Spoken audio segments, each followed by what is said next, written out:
अस्सलाम वालेकुम वीवर्स, मैं हूं अमरीन रेहान और आज मैं बनाऊंगी मेरे बहुत ज़्यादा फेवरेट मोमोज़ और चिकन मोमोज़ और विदाउट चिकन दोनों तरह से आज मोमोज़ बनाने का तरीका आप इस वीडियो में देखेंगे और इसके साथ एक मज़ेदार सा सॉस भी हम बनाएंगे। तो चलिए मोमोज़ बनाना शुरू करते हैं।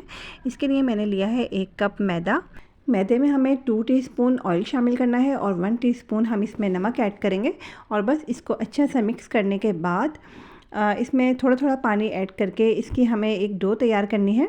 ना ही बहुत ज़्यादा सॉफ्ट और ना ही बहुत ज़्यादा हार्ड, बस नॉर्मली हम इसकी डो बना लेंगे कि हम इजीली इसकी रोटी बना सकें। मैदे की डो तैयार करने के बाद हमें इसको आधे घंटे के लिए रखना है। तो जब तक हम मोमोज़ के लिए स्टफिंग तैयार करेंगे, इसके लिए मैंने बोनलेस चिकन ली है। इसको मैंने छोटे छोटे स्लाइसिस में काट लिया था। अगर आप चाहें तो इसमें चिकन कीमे का इस्तेमाल भी कर सकते हैं। चिकन को हम चॉपर में डालेंगे और हमें इसमें काफ़ी ज़्यादा स्पाइसेस शामिल करने हैं। तो सबसे पहले मैं इसमें ऐड करूँगी ब्लैक पेपर पाउडर और वाइट पेपर पाउडर। नमक शामिल कर देंगे और साथ ही हम इसमें ऐड करेंगे चिली सॉस और सोया सॉस। चिली सॉस और सोया सॉस डालने की वजह एक ये है कि मोमोज़ का जो कीमा है वो बहुत ज़्यादा ड्राई ना हो। और अब हम इसमें ऐड करेंगे अदरक लहसुन का पेस्ट और कुछ कटी हुई हरी मिर्चें, हरा धनिया और फाइन चॉप की हुई प्याज भी हमें इसमें ऐड करनी है। इससे इसमें बहुत ज़बरदस्त फ्लेवर आता है। और तमाम स्पाइसेस शामिल करने के बाद हमें इसको बहुत ही अच्छा सा फाइन चॉप करना है। मोमोज़ के लिए चिकन कीमा बनके अब बिल्कुल तैयार है और अब हमें इसमें कुछ वेजिटेबल्स शामिल करनी है। मैं इसमें ऐड करती हूँ पत्ता गोभी और शिमला, और प्याज मैं कीमे के साथ ऐड कर चुकी हूँ। तो मैं मोमोज़ में काफ़ी ज़्यादा सब्जियाँ ऐड करती हूँ और वेजिटेबल्स के साथ साथ आप अगर चाहें तो इसमें बॉइल्ड स्वीट कॉर्न्स का इस्तेमाल भी कर सकते हैं। और बस इन सबको हमें बहुत अच्छे से मिक्स करना है और मोमोज़ के लिए चिकन स्टफिंग बनके बिल्कुल तैयार हो गई है। और वीडियो के एंड में मैं आप लोगों को विदाउट चिकन भी एक बहुत अच्छी सी स्टफिंग बनाने का तरीका बता दूँगी। सबसे पहले हम चिकन मोमोज़ तैयार कर लेते हैं। तो मैदे को रखे हुए भी आधा घंटा हो चुका है। तो अब हमें इसका एक पेड़ा बनाना है और इसको हम बहुत ही हल्के हाथ से रोटी की तरह से बेलेंगे। तो बहुत मोटी रोटी जो है वो मोमोज़ में बिल्कुल मज़ेदार नहीं लगती है। तो काफ़ी पतली रोटी बेलनी है, इतनी पतली कि आप आराम से हैंडल कर सकें। और अगर आपको छोटी रोटी संभालनी मुश्किल लगे तो आप इस तरह गिलास की मदद से भी इसको एक राउंड शेप इसका ले सकते हैं।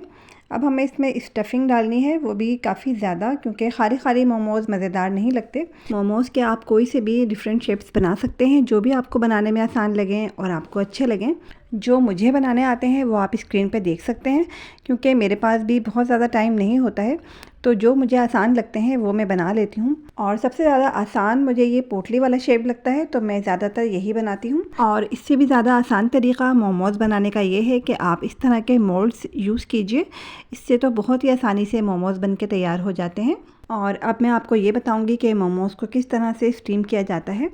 तो इसके लिए आप अपने घर की कोई भी पतीली इस्तेमाल कर सकते हैं। सिंपली उसमें बस पानी को गर्म करना है। जब पानी में बॉयल आ जाएगा तो उसके ऊपर एक छन्नी रखें और उसके ऊपर ये तमाम मोमोज़ हमें रख देने हैं। बॉइलिंग वाटर से जो हीट मिलेगी उसी हीट से ये मोमोज़ बनके तैयार होंगे। और अब हमें करना ये है कि हम इसको अच्छे से कवर कर देंगे और कवर करने के बाद हमें इसको मीडियम टू लो फ्लेम पर सिर्फ 15 मिनट के लिए कुक करना है। और 15 मिनट के बाद देखिए मोमोज़ बनके बिल्कुल तैयार हैं। और अब मैं आपको इसके लिए सॉस बनाने का तरीका भी बता देती हूँ। सॉस बनाने के लिए हमें 1 टेबल स्पून ऑयल लेना है और इसमें हम फाइन चॉप किया हुआ लहसुन फ्राई करेंगे। और जब लहसुन हल्का सा फ्राई हो जाएगा तो हमें इसमें टमाटर का पेस्ट शामिल करना है। 2 बड़े साइज़ के टमाटर लेकर मैंने इनको बॉईल किया था और पील ऑफ करके इसका पेस्ट तैयार किया था। अब हमें इसमें कुछ फ्लेवर ऐड करने हैं। तो सबसे पहले मैंने इसमें मिठास के लिए लिया है गुड़। तो गुड़ की जगह आप अगर चाहें तो शहद या फिर ब्राउन शुगर का इस्तेमाल भी कर सकते हैं, या फिर जो चीनी हम रूटीन में अपने घर में इस्तेमाल करते हैं वो भी आप इसमें यूज़ कर सकते हैं, अपने टेस्ट के अकॉर्डिंग कम या ज़्यादा। अब मैं इसमें ऐड करूँगी नमक और कुछ चिली सॉस और सोया सॉस। साथ ही इसमें जाएगी कुटी हुई लाल मिर्च और टमाटो केचप। तमाम स्पाइसेस हमने सॉस में ऐड कर दी हैं। अब हमें इसको पकाना है मीडियम टू हाई फ्लेम पर। तो इतना कुक करेंगे हम इसको कि टमाटर का पानी अच्छे से ड्राई हो जाए। तो ये देखिए सॉस बनके बिल्कुल तैयार हो गया है। और जब आप इसको बनाएंगे और खाएंगे तो ही आपको अंदाज़ा होगा कि ये कितना ज़्यादा टेस्टी होता है। और फ्रेंड्स, अगर आप विदाउट चिकन मोमोज़ बनाना चाहते हैं तो वीडियो का आखिरी स्टेप भी ध्यान से देखिए। तो यहाँ पे मैंने लिए हैं कुछ वेजिटेबल्स आप अपनी पसंद की ले सकते हैं। और इसको हमें बहुत ही थोड़े से ऑयल में फ्राई करना है। और फ्राई करने के बाद हम इसमें ऐड करेंगे कुछ ब्लैक पेपर्स और वाइट पेपर पाउडर ऑप्शनल है, अगर आप डालना चाहते हैं तो डालें, नहीं डालना चाहते हैं तो नहीं डालें। और साथ ही हमें इसमें ऐड करना है सोया सॉस और चिली सॉस। और बस तमाम स्पाइसेस शामिल करने के बाद हम इसको अच्छा सा मिक्स करेंगे और थोड़ा सा कुक करेंगे।